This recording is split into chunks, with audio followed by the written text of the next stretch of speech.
productivity, creativity is interesting because it kills our creativity, but there's also a little bit of creative brilliance that comes when the decision-making center shuts down. So there's a little bit of benefit to creativity, but not enough to offset the other benefits. Although if you really need a good idea, staying up to 3 a.m. might not be the worst idea if you don't need to be productive and act on it afterwards. It adversely impacts weight, it affects our mood, enough said, and then it just has long-term health implications when we do not get enough sleep.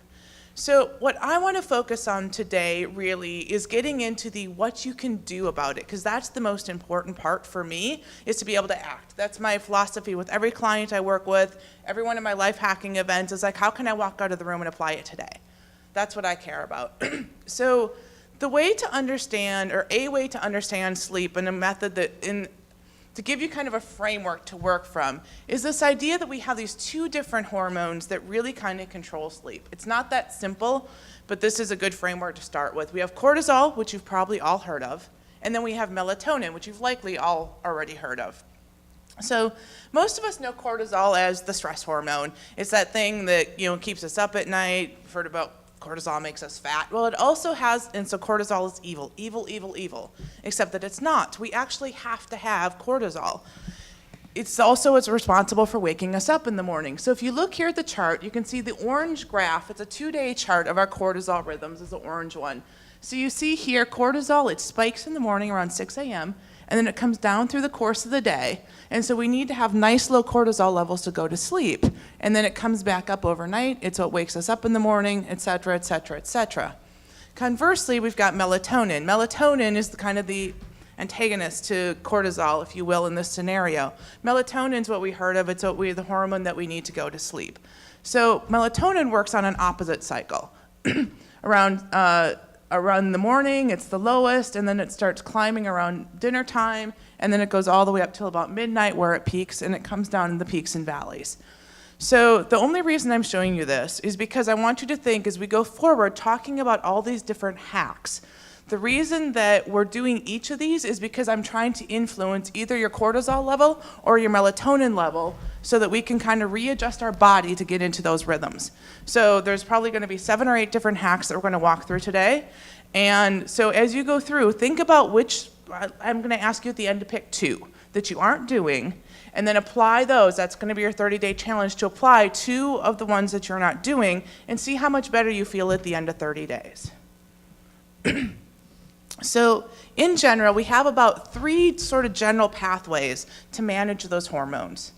The first is that we have our pre-bed rituals. What is it that we do in the 1 to 2 hours before bed that can positively influence our sleep? There's actually quite a few of them. Some of them you probably know about. I'm going to give you a little bit of the why it's important, and then maybe give you a couple you don't know about. What do we do once we're in the room? And then we have the lifestyle changes. The lifestyle changes are really important foundational steps, but they're not what's going to give you the results in the 30 days. I hate to say that because I think they're super important, but I also want you to win in 30 days. So the first thing is to create the ritual. And step 1 of creating a ritual is to create a ritual. And the reason that we want to have ritual is because the brain is predictive. It likes to know what's coming next. If you sort of settle into your routine that 90 minutes before bedtime, you put on your jammies, you grab a book, you climb into bed, the temperature in the house starts cooling down, all those things. It tells the brain, hey, sleep is coming next. So the body starts self-regulating. Those hormones sort of start taking care of themselves. And what we know about sleep research is that sleep is highly individual, as you all already are painfully familiar with. And the number 1 predictor of of how well people sleep has to do with their sleep hygiene or the sleep habits that they've created. So from the Carlson School of Management, what they say is rituals enhance the enjoyment of consumption because of the greater involvement in the experience that they prompt. I have to admit, this study was about chocolate, not making that up, but I still think it's important and it's relevant here.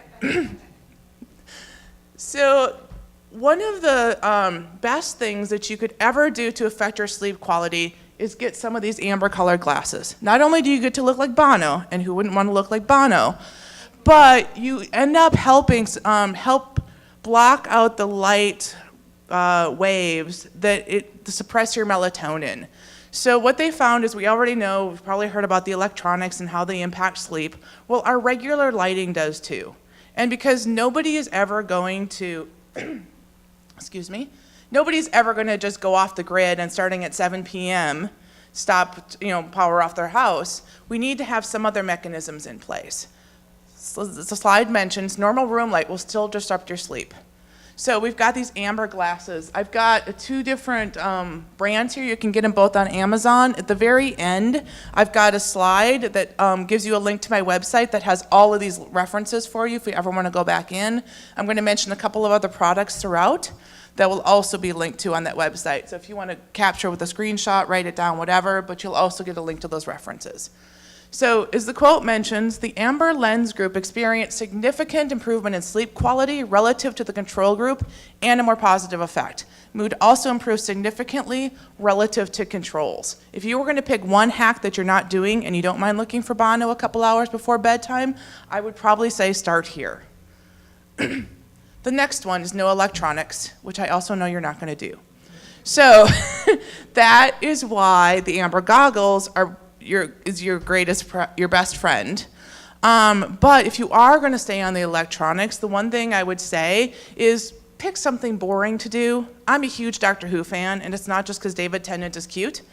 But I love the show, but what it does is that it amps me up. And I get done watching a show, and it takes me 2 hours to fall back asleep because there's so much mental stimulation, so many visuals, so many cool special effects that it just takes me a while to unwind. So what I've learned instead, what I'm much better off doing is sitting and reading. I read the newspaper, to be honest, online. I get caught up in my Google Reader. I troll Facebook because I clearly have nothing better to do. But I do stuff that's going to help me down-regulate and help me turn my brain off for a couple of hours. The next one is no caffeine or alcohol. We already know about caffeine. I'm not going to spend time here. Alcohol is frankly a bit of a mixed bag. What the research will tell you is that one drink, it's okay. Once you get above 1, then it starts disrupting your sleep. It's going to help you go to sleep faster, but as your body processes the toxins, because that's what alcohol is, it's a toxin, as your body processes it, it's actually going to wake you up a couple hours later. I know if I have 2 or 3 glasses of wine, I fall right asleep, but 4 hours later I'm laying there. What's going on? Who can I talk to? So as the study indicates, low doses of alcohol may partially improve sleep, but there are reductions in slow wave activity and disturbances in REM sleep. So careful with the alcohol. And then with regards to food, my clients ask me about this all the time. There's no science to really say that I've been able to find as to what food you should eat before bed or not. So I found a couple of random studies, but there just isn't a lot out there. Everything that, as far as I know, is anecdotal. So if whatever you've heard, make sure you eat fat, make sure you eat protein, make sure you eat carbs. We don't know. The science just doesn't seem to bear out any of those. And then the last pre-bed ritual, part of your pre-game warm-up, if you will, being Super Bowl weekend, is that our bodies work through this temperature cycle. If you look, first thing in the morning, we wake up, we're about 97.6 degrees. Then we go up to about 99. So our body temperature comes up around lunchtime. So right around now, we're really at our peak body temp activity level. And then throughout the day, it drops. And around midnight or so, we hit our low. So one of the things that we can do to help lower our body temperature is actually take a hot bath. I get it, hot baths warm us up. But the minute we come out, boom, body temperature drops, we're ready for bed. I actually theorize now that this is why we give little kids warm baths before bed. Helps them sleep. But what they say here is the core body temperature measure of insomniacs was significantly higher than good sleepers. That's one study, but there are dozens more that indicate that this is another great technique for you to undertake in order to help you get to sleep faster. So that's kind of the pre-game rituals. Does anybody have any questions? I love questions. I love talking. Otherwise, I'm going to move on to in the room next. Magnesium, great question. Magnesium actually has been proven, so this is an interesting one, it's been proven to have a limited effect, and the effect on sleep primarily seems to come in for those people that are deficient in magnesium. But what we also know is the vast majority of people are deficient in magnesium. So it doesn't have any magical effects on sleep per se, but as soon as you start taking magnesium, you make your body just that much better all the way through. I have to believe, I don't have the data to back it up, but that because we get our body sort of self-regulating better through increased magnesium, which does have 300 distinct uses in the body, that you are going to start regulating those hormones better. Yeah. What about bedtime? Bedtime. Getting to that in a couple minutes, but yes, a steady schedule is critically important in terms of improving sleep quality. Melatonin supplementation has actually not been proven to work. So, yeah. And if you guys were here, I saw there's a supplement talk this morning that I didn't get into. But, okay, that was your talk? Yeah. Okay, so then you know that supplements aren't really regulated anyhow, so I tend to be on the wary side. But, okay, so moving on to in the room, a couple of quick tips for you while you're actually in your room getting ready for bed. I mentioned the impact that light has on keeping you awake at night. It's a profound impact. Your best bet is going to come if you can put up, well, curtains. Let's just start with curtains. Something like 40% of Americans apparently don't have curtains in their bedroom. This is an astounding number to me. So if you're one of those 40%, and odds are some of you are, I would start with the curtains. Because you really want to have a dark room. The darker, the better. What they have found is that even low levels of light kind of constantly through the night still have an impact on sleep. So you can, lux is kind of the measurement that they use for light. So say 1,000 lux light, if you're exposed to that for an hour, the 500 lux light, which is half as bright for twice as long, has the same impact. So imagine if you have kind of that light pollution from the street just sort of trickling into your room all night long, that is going to adversely impact your ability to sleep at night. I would also suggest taking anything with a digital readout and putting it out of your direct line of sight. Not only does the light bother you, but for me, if I roll over and go, crap, it's been 2 hours, it causes me a great deal of stress. The next one is the cool room. I talked about cooling your body temperature, but also making sure you have a cool room. And if you were going to pick another hack that you're not doing, I would probably go here. This is great use of a programmable thermostat. If you don't have one in your house or your apartment, they're not that expensive. The ideal ambient temperature for sleeping is between 60 and 67 degrees. Anything below 54 and 75 is definitively detrimental, so then there's a little bit of a gap in there, but 60 to 67 is what most of the research indicates. Now, I know that if you have a partner of some sort that you have to share a room with, that maybe you guys don't necessarily agree on a sleeping temperature, and I totally get that. And so do other people, because there are products for this. So the company Sheex, S-H-E-E-X, has actually developed wicking sheets and pillows and performance sleepwear. And I kid you not. I don't want to think too much about what that means, but they have performance sleepwear on their website. The other thing that's available that I've read really good things about, but I don't have a problem sleeping, is these gel match chill gels chili pads. If you're familiar with the Thermarest that we use for camping, it's the same sort of idea. It literally is just sort of this pad that's cool, so you can have, your partner can go and be as comfortable as you want. You can sleep on the chill pad, and then therefore you guys can sort of independently maintain temperature while even in the same bed. And as the Journal of Physiological Anthropology states, the thermal environment is one of the most important factors that can affect human sleep. So again, if you're going to pick another hack, I would give serious consideration to working on the cool room aspect of stuff. Have you read the study about cooling the head instead of the entire body? Of cooling the head instead of the entire... No, I have not. Interesting. I did not know that. Thank you for sharing. So I do know that when you cool the core body temp, you want to increase the temperature of the distal, which is why, like, for example, a hot water bottle at the foot of the bed can also make a big difference, or in my case, I put on socks. So something else that can also, but that's great. Thank you. So the last in the room technique is doing some relaxation exercises. If you remember that one of our goals is to get that cortisol level to come back down, cortisol is tied to stress. If we go to bed really amped up, you're up working too late, you're thinking about a lot of stuff, we really want to make sure that we're trying to manage our stress levels the best we can. I put counting sheep up there, and it's not actually a joke. What the counting sheep does is you're focusing on something else besides what's going on at work. The lights go out, the first thing you do is you start thinking about all the crap that's going on in your life.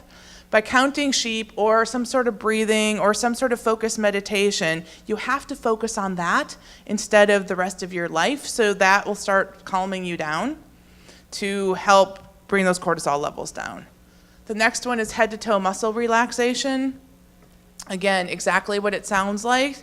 Because of our fight, flight, or freeze, which is our stress response, of which cortisol is part of that, muscle contraction is a natural part of that process. So if we're laying there with our legs really tight or our jaw really tight, what we're doing is that we're actually sending adrenaline and cortisol through our bodies. So taking time to sort of consciously do a head to toe muscle check will help as well. And then I listed the jaw specifically because that tends to be a place where everybody holds a ton of stress. So even if doing the head to toe things feels a little too woo-woo for you, just check the jaw. And then last but not least, I want to finish up the lifestyle changes. As I mentioned, these are not going to be your 30-day quick wins, but 150 minutes a week of moderate intensity exercise program, which is really what the kind of experts say we should be doing from an exercise standpoint anyhow, will make a positive difference. But all the studies say that it takes about 10 to 16 weeks to see results. Again, since this is a lifelong journey for us, that's not forever. But if you want to win in the next 30 days, which I want you to, then picking exercise as one of your habits is not going to get you there. And then last but not least is schedule. As I said when we started, the body and the brain thrive on prediction. It loves to know what's going on. So keeping a consistent schedule is really, really important for us as much as possible. Get to bed at the same time, get ourselves up at the same time. Science also shows that 7 to 9 hours is what we typically want to shoot for. I know that's really difficult for some people, but that is what all of the studies say. I was actually just reading a study over lunch today that said that less than that is tied to depression. A brand new study just came out, like literally this morning, that talked about that. And then also, the other thing I would say is work with your body's natural rhythms. I'm a natural night owl. I am never going to be a 4 a.m. type of person. I have friends that are, God bless them. And so I don't try to fight it, but just know, you know what? I'm happier when I get up at 8 and I go to bed at midnight, and so be it. But then just work with that, but then keep that midnight to 8 shift as often as you can. And I think that's going to make a huge difference in terms of helping your body adapt. So on to my challenge for you. I've got a 30-day challenge for you. So if you're up to trying to take the sleep challenge, I'd love to have you start with these pre and post assessments. It's called the Pittsburgh Sleep Quality Index. It sounds really daunting. It's not. It's a couple of pages of check boxes. But this is how you're going to get a baseline for where you're at in overall sleep quality. This is kind of the standard that they use in all the major sleep research. I've got a link to it again on my website. And then, so we'll do one to start, ideally today or tomorrow if you're going to take the challenge, or next week on our work on it day. You're going to pick your first habit that we walked through. You're going to do that for 30 days. I want you to not start the second habit until 2 weeks in to make sure you've got that first habit nailed. Then pick that second habit, whatever it is, if it's the cool room, it's the glasses, it's whatever. And then also, because I'm also a data geek, much like James, I love being able to track how it's going day to day. So keep a daily sleep journal. I think it was Alex talked about the sleep apps earlier that you can use if you're using, your Fitbit, if you've got Sleep Cycle, if you've got an old school Zeo, whatever you have, there's tons of apps and devices out there. I did not recommend necessarily an app or device because I know some people don't want any electronics in the bedroom and they don't want to sleep with their phone next to them. So I also say paper is a perfectly viable option. I actually track that stuff in I have an Evernote folder for it, which is a great place as well. And that's it. I suspect we're out of time. But I'm around the rest of the day if you have any questions. I'll probably be here next Saturday. All of these sleep references are here. I'm guessing there's also a way, if you're looking for them, that James and LJ can get it out to you as well.